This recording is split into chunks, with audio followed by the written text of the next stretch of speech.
Hey, what's going What's going on? on? Welcome, Principal Rahh. How are you feeling over there? You know what? I have so much energy. I feel so good. I felt it. I was like left foot up. Let me get my slide going real quick. I'll be That's taking all. my left foot right into bed right after this. Yeah, yeah. I know it's all late out there. It's still beautiful blue skies out here. Every time I do this, I'll be like, yeah, I forgot the East Coast. It's all nighttime and sleep. You Yeah. know what I mean? But Oh, we yeah. we just not getting started out here. I know. I know. For all of you who are joining us, Principal Rahh is blessing us tonight with his presence. So we What's up, need you to y'all? do a couple of things. I need you to tell me where you're logging in from and tell us your role as well. We always like to know who's in the house, who's our audience, so that we can ensure that, we're also tailoring our messages and our gems to whoever's in here. Um, so someone Hey, said yes, secret. sir. Professor Rock. Yay, Professor Rock.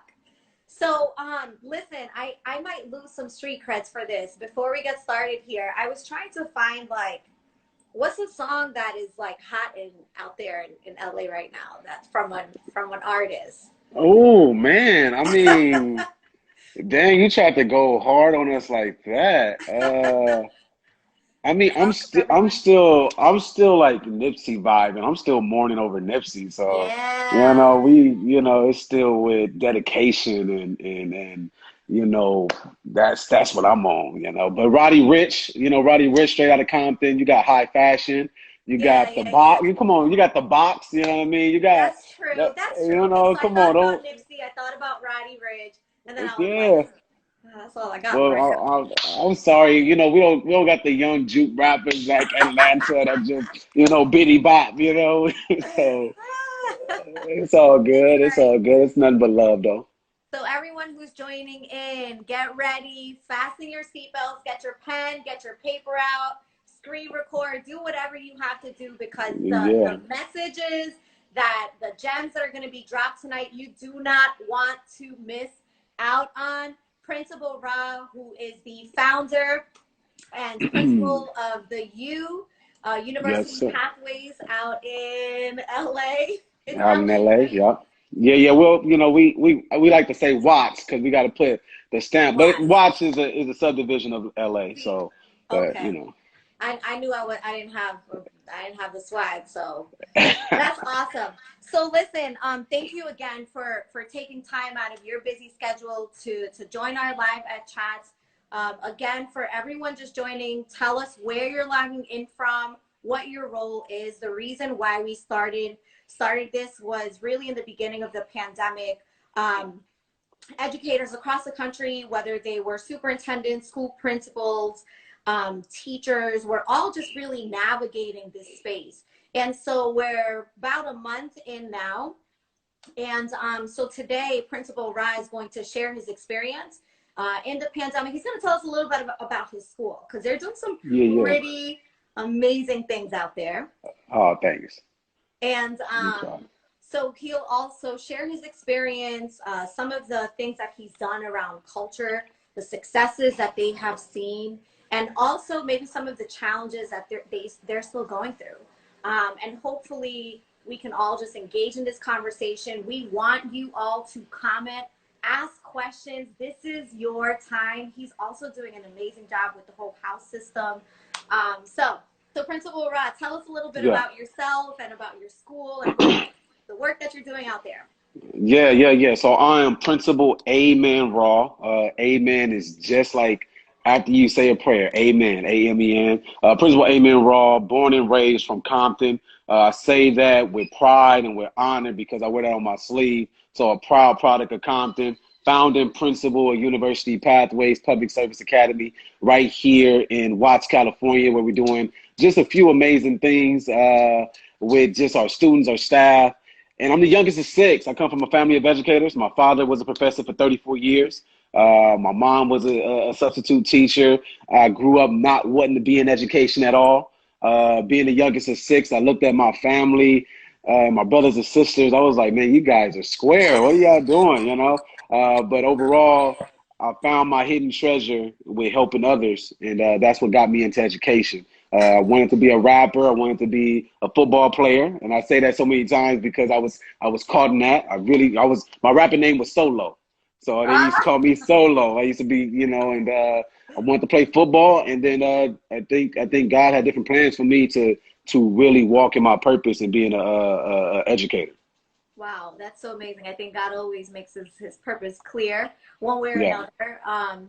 We have some people here from Haiti, from New Wow. York. We have Jersey. We have Cali. We have Philly. I saw some others in here as well. And We got the thank you Bronx. I for can't forget about the Bronx, East Coast out there. I the see y'all. Bronx. Yeah, we got the Bronx. Someone said we have Connecticut as well, special education teacher, admin, certified, focusing on changing school culture and supporting students and teachers. Nice, nice, nice. You're obviously walking in your purpose, right? Like living out your calling. And I always say that there is a reason why we are in the place that we're in at the time that we're in that place. And you are the school leader serving your community in this pandemic. Tell us what that experience has been like. Woo! I think for all educators across the nation, if you take that deep breath, right? I think overall preparedness is so key, and knowing your why is so key more than ever. I said this to a lot of people of more than any other time in our lifespan as educators, as being alive for 33 years on this planet. The why for being an educator, there is no other place in history to show your why more than now. Students need you, parents need you, fellow educators need you to step up and have that passion just manifest from all the energy that you have to give. And most of us chose this profession to be public servants, to serve. And now we must walk in that purpose. So for me as a leader, in building a school, we had an opportunity to just let that be a living, breathing organism or a mechanism at our school that we believe in relationships. And relationships is the foundation with the intent of belonging at our school. So when this pandemic happened, we went deeper into our foundation of relationships, trauma, restorative practices. Let's get that foundation. Now, everybody know that Maslow before you bloom. Like that Maslow hierarchy of needs, like more than ever, everybody needs to be really looking at Maslow's hierarchy of needs in regards to supporting their school community. So for us, it was really cool to see our teachers, our staff, my support staff just band together as a true family to work with our school family, to work with our stakeholders from getting food out to distribution to personalized phone calls to using social media as a vessel of hope to communicate. So we've seen the transition be difficult because it's just a different world we're living in, but we also seen it as a refresher of how much work we did prior to this pandemic to show how much of a united front we had as a school community, which has been great. So, Principal Rahh, how many years has your school been? So you founded this school. How many years in are you all? Yeah, we are in our second year with kids, third year total. So I had 9 months to literally come up with a plan. So 9 months to come up with a mascot, mission, vision, hire, deal with building and facilities and recruit. And we literally started our school with, for those, I think some of my teachers in here, we started our school with like lawn chairs and Wow. tables. Like we didn't have furniture. Like school started August 13th. Furniture didn't arrive until August 8th. So that's how the timeline and stress it was. So yeah, we're in our second year with kids. So we had to do a lot of work. We're still newbies when it comes to just all the high schools and public schools around us. Interesting. Someone said Maslow before you bloom, boom. Yes. Yeah. And so I asked that question because your school has been in existence, meaning kids through the doors for 2 years. And the Yeah. culture that you have set is unprecedented, right? And like Oh, so many thanks. school leaders are actually on here right now. There's a lot of principals on right now who are watching the work that you're doing. And so first, kudos to you for, Thank you. Much and love. your team as well for, I know that takes a whole lot of work. You talked a little bit about things that you're doing around socio-emotional learning, Yeah. building relationships, getting to those Maslow, those needs. Yeah. What are some specific things that like right now, you know, you're doing with your school community that could like really benefit other school leaders who are on here, and like really trying to figure out like, how do we address this? A big thing right now is, are the kids okay? How do we address them socio-emotionally, like the trauma that might be happening? Like what happens, and you have a high school, what happens if, you know, if one of your kids like needs support? Can you talk a little bit about that? Yeah, I think the foundation is so important prior to anything you do. The foundation is, it's like building a house. The house has to have a strong foundation, especially out here in California. If we don't have a strong foundation, when an earthquake comes, it's lights out, right? With anything you build, if you're trying to build your body up, you need to have a strong foundation. So whatever you do, you need to have a strong foundation. Our foundation is relationships, but our foundation is education with the purpose of liberation.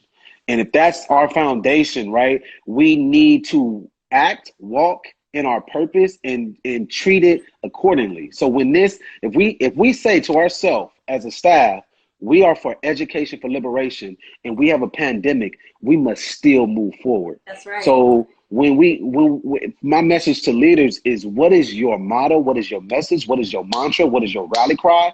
To bring it all together to say, this is our why, and this is how we're going to step forward. And that makes things a lot easier when you have a purpose, not just as an individual leader, but as a collective unit. One of I do practices with the Nguzo Saba, the 7 principles of Kwanzaa. And one of the principles is collective work and responsibility. If everyone does a little, no one person has to do a lot. And I say that to my staff all the time. It's collective work and responsibility. So if everyone does a little, no one has to do a lot. Like the office staff shouldn't have to be the ones that's doing all the phone calls. Principals shouldn't have to. So our whole staff is doing personalized phone calls, checking in on welfare, leading with grace before grades. Because I've seen a lot of talk about, well, what about the grades? But the first thing that we look at is, what's the grace? How are we being empathetic? How are we trying to engage with students? Because they're dealing with their own traumas right now, like not being in school, not being in that structured environment. So having that foundation to your why is so important. And my message to anybody will be, go back to that. If you haven't, take a step back to say, like, this is our purpose. This is our why as a unit. And then have a vision for how you're going to backwards plan for that. One thing we talk about is, I think we talked about it prior to this too, is what is the great return? Because after all this, students will return, right? And if I'm going through this, they're going to remember, dang, who was there? Just like in human relationship. That's right. In human relationship, go ahead. Angel's quote, right? Her quote that says, people will remember. Exactly. And just like in marriage. Like I'm my 7-year anniversary is coming out. My wife is on here. Happy anniversary to my wife. This Thursday, right? It's 7 years. 7 years. So the people that are with you through the good, the bad, the ugly, of supporting you through marriage, supporting you through your difficult times, those are the people you remember the most. So this pandemic, those students are going to remember those teachers who were doing everything they could to support them in their most dire need. So when they come back, how are you going to prepare? Like, what are you going to do as a principal? And for me, I try to teach a class. I taught a class prior to the pandemic, and I still try to teach a class during the pandemic. And I would challenge and push every school leader to co-teach with your teacher, and co-teach with them, or teach, and don't forget that energy when the kids return. Yes. You know what? Like, someone also said this. He's rolling up his sleeves. I don't know if it's one of the teachers. He's rolling up his sleeves and leading, talking the talk and walking the walk. And especially in a time like this, leader, this is not the time to take the back seat and let everyone else figure it out. This is the time. I believe that, like, leadership in crisis, in adversity, that's when leadership really reveals itself. And so I love that you are in there teaching with your teachers, co-teaching. Your students see that. They're not going to forget that. And they're not going to forget that. Kudos to and you. Before you go, I want to see, I see one of the Sisters of Watts. Sisters of Watts is a nonprofit organization right here in Watts, California.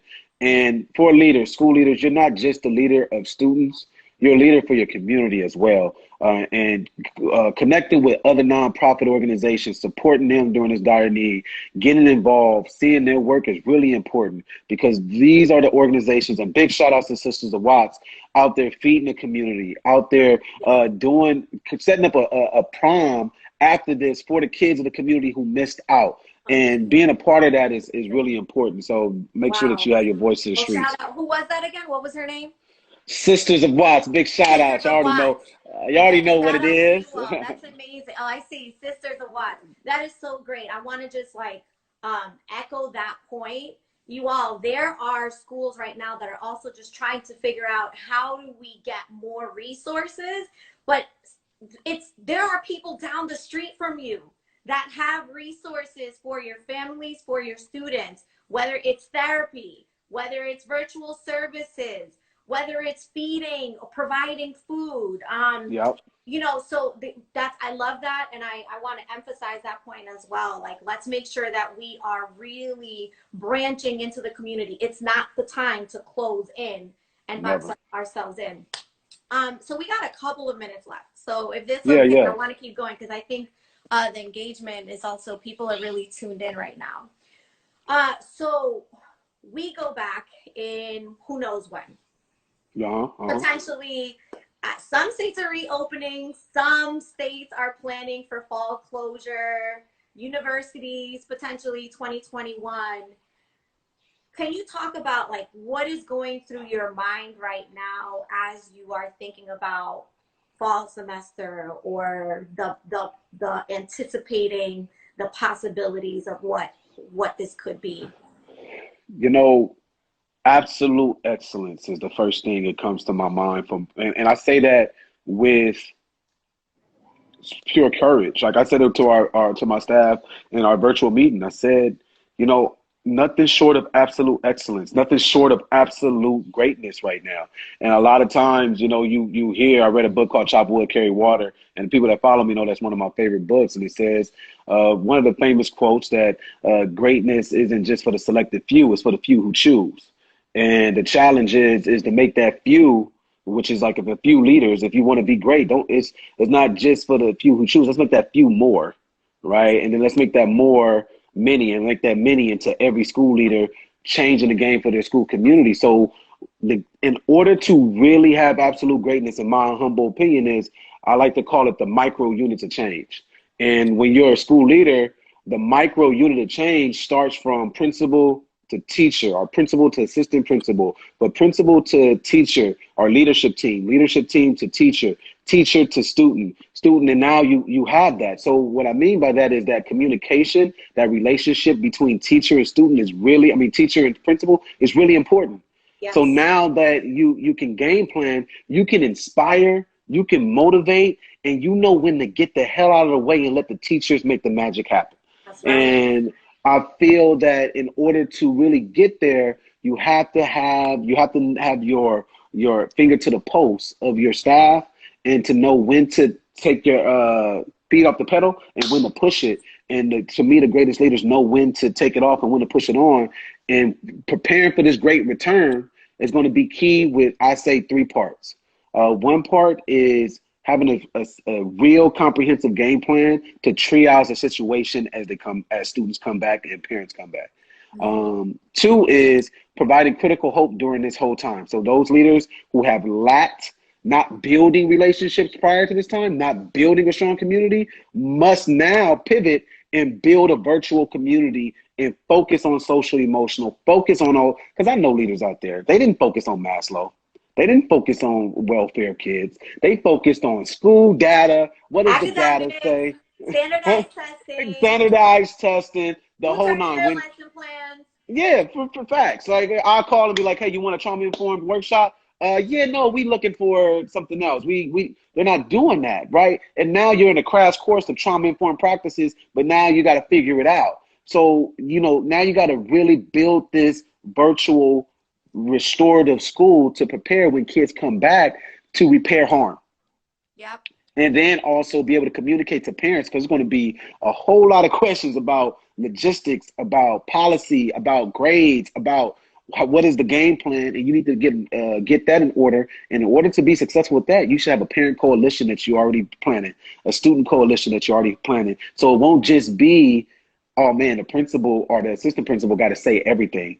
Because once that happens, or if you're in a school that's like that, where it's just like it's all on you, oh man, I feel sorry, because now everybody's going to be coming, and that's so much pressure to have as a leader. But if you're as a unit and you're standing up as a school family to say, this is our plan for our kids, it makes the job a lot easier. So absolute greatness is really three keys. Is really the micro units of change of leading with relationships, leading with grace, and then leading with a game plan for success. That's right. Wow. So there was someone here that I just want to read some of the comments. There's a question here that says, please say that quote again and the name of the book you said was your favorite book. Yeah, so it's a book called Chop Wood, Carry Water.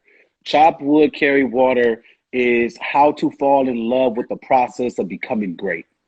And it's an amazing book. It has so many gems in there for students and for teachers on how to fall in love with the process of becoming great.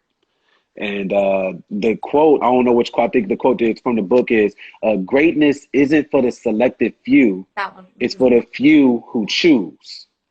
And my motto is, well, let's make that few into more that choose, and let's make that more into many, and let's make that many into everyone. Chop wood, yeah, carry water. Yep. Chop wood, carry water. Yes, So, sir. you know, I want to add to something that you said, because this is not only a conversation that I'm having with leaders in education, but I'm also having these conversations with leaders outside of education. And some of our clients are in the healthcare, they're leaders in the healthcare industry. And you spoke about the leader that where everyone is looking to for them for the next move, right? Like everything is about what's the next move? What do we do next? Uh-huh. Right? And there's not a sense of shared ownership. Then you also talked about the leader who is the us. You spoke about us, we, parent coalitions, student coalitions, community coalitions, right? Yep. I want to just make a distinction here. You spoke about a manager versus a leader. A Uh-huh. manager manages processes and systems, and a leader's job is to inspire. It's to Yep. build coalitions. It's to build community, because Yeah. that's how we will, in education specifically, liberate through education. So, Absolutely. yeah. Absolutely. Because really, truly, if you, and it goes back, if we're talking about education for liberation, and I'm pretty sure leaders on here, they've seen that picture when we talk about equality versus Yeah. equity, right? And you've seen that picture of the kids that's looking over for the baseball game, and you see one tall, one medium, one short, and then there's another one where the fence, where it's more, where they all can see, and then the fence is gone. And that's where we're trying to eliminate the fence. And I feel like in order to eliminate the fence so everyone has this access and this view, you have to do it through collective work and responsibility. Because if not, then if you find yourself as a leader, like it's what I say, what I do, when I say, when I do, that type of thing, or you have teachers or staff that says, you know what? Well, somebody asks a question, they look back like, well, what do you think? Or whatever he says goes type of thing, or Yeah. whatever she says goes. Uh, you're leaving the school out to me when you leave in no man's land. Because we all know we want to leave schools, or we want to leave communities better than where we found them. So if you're in a turnaround situation, a startup, or even a level up school, you want to build collective work and responsibility with community, students, and staff. Because ultimately, unfortunately, if you look at the data, the lifespan of a teacher, I mean, of a principal at a school site goes 3 to 5 years. 3 to 5 years, it's another principal. But guess what? Teachers' careers are looking at 10 to 12 years at that one school. Yeah. Or so you got to look at who's going to be there for the long haul, and that's what it's about. Yeah. So a couple of things. When the people are involved in creating the plans to solve the problems, they're more willing and able to take ownership and work 10 times harder. Yes. I'm also reminded of, I don't know if you've read the book Good to Great. If anyone Well, knows of that book, Good to Great by Jim Collins, he always says in his book, he says, first figure out who, and they will figure out the like where, right? So Yes. let them do the work. You just got to pick the right people for the bus. There's a question here that says, what are some inequitable systematic changes that I guess folks are prioritizing during this closure? You know, this, we talk about equity a lot in our profession. And I think it's really important for equity to be clearly defined before people make the assumption that they know what inequities are to them. Because what I'm finding out is in this lens, inequity means different things to different people. And like for me, for a prime example is, for me, inequity isn't lowering expectations for those who may possibly have access, but it is for supporting and getting that access to those who have different barriers, and taking those barriers and getting them support to overcome those barriers. Right. Right. That is how I look at it. So one thing that I think has been glaring, and I think the silver lining with this pandemic, it is highlighting everything we knew about our system, and not just our system, but society. Yep. It's highlighting everything. It's putting blemishes on it. If making light of the situation, Corona is really putting education and society on notice, and it's a gut check. But in regards of education, look, at every student should have the basic needs to have access of a computer, Wi-Fi. I think that has been like across the nation. Hello, let's cover that. I think also what is also inequitable is the households, right? Like I have students that are struggling with, like, how do we anticipate or expect someone to like have to navigate with being 16? I have to take care of my 4 younger siblings. I have to cook. I have to do that because my mom has back surgery, and I have to do that, and then be on a Zoom call at 11 for my class and for a live session, where before I was just going to school and I didn't have to deal with that, right? So these are some things that we have to like pull to the forefront to have discussions about, but not just discussions, but have action about. And that's where you pull in those school advocates, those educational advocates, to say, like, what are you doing? And this is what I need for our kids. And that's where it comes to being leading with courage, or dare to lead, where Brene Brown comes in, where you're talking about the inequities that exist. It's true access, it's true technology, it's like technology, it's in a household. It's these key things that I feel is like really important for our kids to have, but not just for this point in time, but for the duration and hopefully moving forward. That's what I feel about it. Absolutely. Hey, USC hybrid, I see you. All right. Yeah, there's quite a few people. So I think just in closing out, I know that some folks are probably wondering, you have a strong social media presence, wondering about like, what are you doing to leverage social media with your students? And then maybe just kind of like, and if there's anything around the house system that's also involved in that. Yeah. And So yeah. first, the first part, social media. I guess social media was just second nature for me. I'm 33, so it was just like I'm that millennial that just, grew up with the MySpace and stuff like that. So it was just, that's where kids were at. What I found out when I was building a school, I needed to recruit, and I didn't have no building.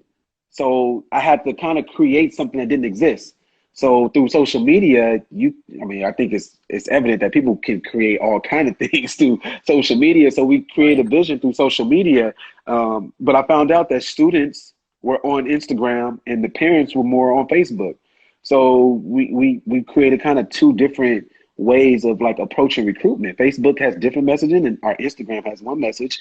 And then my page, as the Principal Rahh page, was to be the #1 cheerleader for our school, and to try to build a movement around our school that people want to join in on. When people see good work and energy they want to be a part of that. They see kids, they see that they're authentic, they see that it's love, and they want to come and see that, and then they want to invest in the kids in the future. And that's what we leverage social media about. And then our school page, we do what's called ethical bribes for our kids. The ethical bribe is when we recruit them, we tell them, hey, look, we'll give you guys a free shirt, free this, if you go like our page and leave a comment, say, let's boom. And then our kids that's on at our school, you know, we'll do an attendance challenge. Hey, you get a free incentive if you go to the page, you tag 2 of your friends. If they like the page, we'll give y'all a free dress pass or a free whatever, something from the student store to get them engaged, because I look at competition as everything.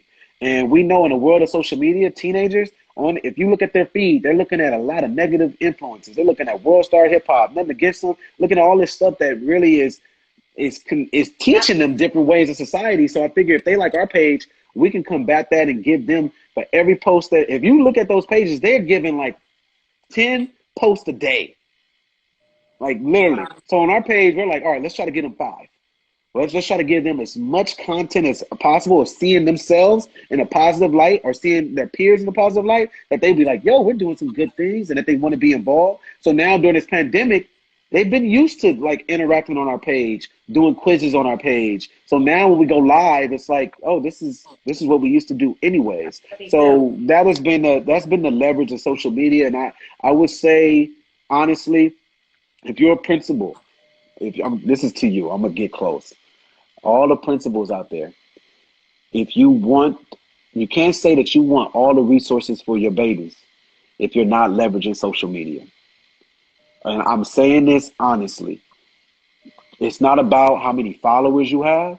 It's about the key followers that you do create in your community, that people that want to invest in your school. And I'm saying that with true honesty. The resources you can provide through social media. We got our school a brand new gymnasium by Planet Fitness, a brand new basketball court from the Los Angeles Clippers, in less than 2 years, all through social media.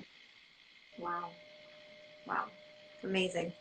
You all. And I hope I answered that question. I don't know if I did or not. I went on a tangent. You absolutely did. I mean, yes. Thank you. Thank you so much for just like providing, just like pouring out your heart and showing up authentically as you always do, and empowering our community, because when our leaders are liberated, right, then we can do the work with our communities. And just thank you for showing up in that way. I really appreciate the engagement out there as well. You guys are amazing. Are there any last final things that you want to leave us with? Where can we follow you? Where can we find you? You're writing a book too that I think people need to be, looking out for, because it's going to be fire. I went, you know what? So yeah, I'm Principal Rahh. So you can mainly Instagram Principal Rahh. I think you can hit the handle. You can see Principal Rahh. I am writing a book. It's called School Culture Revolutionized: The 6 Principles of Unlocking Your School's Hidden Treasure. This is by far the hardest thing I have ever tried to attempt in my life. I did not pay enough attention in American Lit in high school, and I was just not that kid that was going to be. So now it's biting me in the butt trying to write this, because it's all kind of grammar errors and stuff like that. But yeah, I'm writing a book. It should be out. The goal is late summer. So School Culture Revolutionized, the 6 Principles of Unlocking Your School's Hidden Treasure. I'm really excited about it. Hopefully, putting your product out there for criticism and stuff is always nerve wracking. But I just feel like this is something for my homies, for people I come from, that I grew up with, to say like, yo, you can do it. You can reach for your dreams, and you can go far beyond. Because I would never have thought that I would be a founding principal. I never thought that I would be on a live talking to professionals across the nation. So I just want to be that a glimmer of hope, of inspiration for anybody that's out there to say, you know what, nah, you can go get it, and you can be authentic to yourself. So that's an inspiration to all of us. There are folks saying that you already have supporters. You need to do some pre-sales, so we can I appreciate it. Let's do it. So yeah, thank you so much again. I'm so proud of the work that you're doing out there. Keep it up. You're Oh, I communicating. do want to say the house system. I Oh didn't yeah, say the talk house about the house system. system, and then someone asked about your social media handles one last time. Okay, cool. So the house system, social media, man, is like free PD. Like if you go and follow the right people, you can get so many gems from just all over. So I follow teachers, I follow all kind of people. So I've seen the house system. I actually seen it from Ron Clark Academy out there in Atlanta. I've never been to the school, but I read up on it. I've seen the other schools, and then I was like, oh, I want, but I never really seen it done at the high school level. Yeah, So I was like, yo, we're gonna do it at our school, yeah. and we're gonna put a culturally relevant twist to it. We just made it. And my teachers took on. So we have four houses. We have the house of Michelle Obama, which is the house of Obama, which is the house of friendship. Then we have the house of Alexandria Ocasio-Cortez, which we call the house of AOC, which is advocacy. And then we have the house of Colin Kaepernick, which is the house of courage. And then we have the house of hustle after Nipsey Hussle, which is the house of motivation. At our high school, they randomly select. We have four house Culturally members. relevant, y'all. Culturally Yeah, relevant. yeah, culturally relevant house system. We wanted to make sure that women, men, people from the community, nation that kids resonated with, but there was also powerful figures that had like underlying things. So it was really cool. Students compete for the highest GPA attendance. It is really a game changer for our school. We do all kind of challenges to our house. Like it's everything Wow. right now. So that was the house. That was our house system. I will definitely recommend it. You can look up at again Ron Clark Academy. They do a lot of great work with doing their system. I don't know all theirs, but I know it's different from ours. We just try to figure it out. But But they can it's reach I out to you definitely though if they need some help or with they that can as reach well. out. They can definitely Yeah. reach out to me to get some help and support with that because it's a game changer for sure. And then as for my Twitter, Instagram, Facebook, it is Principal Raw. That is RAHH, two H's. And yeah, you can find me, DM me. I'm pretty active. And then listen, the questions are coming in tonight. You have a couple more minutes? Yeah, I'm good. It's daytime out here. We don't got nothing to do. I guess I should be the one like it's only Yeah. 8:30. Listen, so there's a question here. It says, tell me how you were doing grades right now. That's a big question that a lot of folks are asking. And then another question I got asked today was, how are you all measuring, like, what are the metrics for success right now? Yeah, I think those are two legitimate questions, and I think it's complex, and I think it's going to be different for your why on where you're at with your school. Yeah. For us, our main focus. So let's go to the technical because I know everybody want to know that answer. The technical is none of my students are receiving Fs, like they're not receiving Fs. Even if they were at a low part before we went on the distance learning, due to the inequity that may have existed with just their household, with just the trauma, with just technology. We just felt we couldn't determine, like, well, within 4 weeks, they could have got that F up. So we're saying it's A, B, C, D. And that's a big shift for me as a leader because at high school, I didn't have D's at my school. It was A, B, C, or F. So D's, we just looked at D was pretty much an F anyways for colleges. So we went A, B, C, F, but we took F out. And if they were at an F, that would be their D. So they're still getting credit for that. We also have, similar to some of the colleges, depending on case by case, we have a credit, no credit type of thing that we got a waiver with our district, which is pretty cool. And then for the most part, kids can only go up, they can't come down. So if they had a D, they can work to try to get it up. But let's say they had an A before we went on distance learning, they can't get nothing less than an A. So I hope that makes sense. So if they were at A, and we went off on March 13th, so if they had an A at that moment, they can't get nothing less than an A. And then, but our main focus as a school is engagement, empowerment, and welfare check right now. Because I'm pretty sure ours is really inconsistent with just students that are active 1 week, and then we had our spring break, and then it declined. So we're still giving our lessons, but it's really about how are we reaching out to get engagement, to be inspired, talking with parents and trying to support them and doing a lot of that work that we feel is valuable so we can have a legitimate virtual school. Cool. All right. Thank you so much for sharing that. I know that that's like a big question, and you know, we just want to thank you for being a resource to the community. Yeah.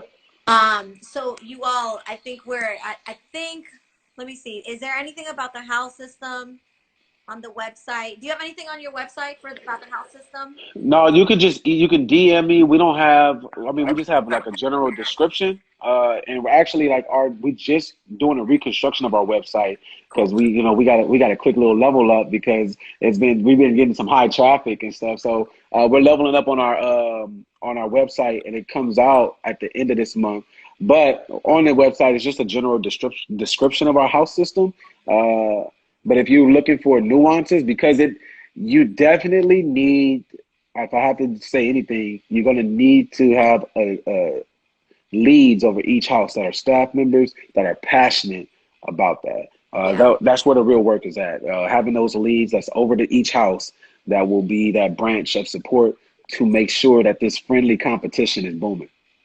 And also our team, there are culture experts on our team who do help schools build out their culture, build out their vision based off of their school community, what their needs are, and the leader's vision and all of that. But I absolutely agree with you. There has to be a teacher leader owning each house system. Okay, you all. So thank you so much, Principal Rahh. You're the bomb.com. Thank Thank you. you.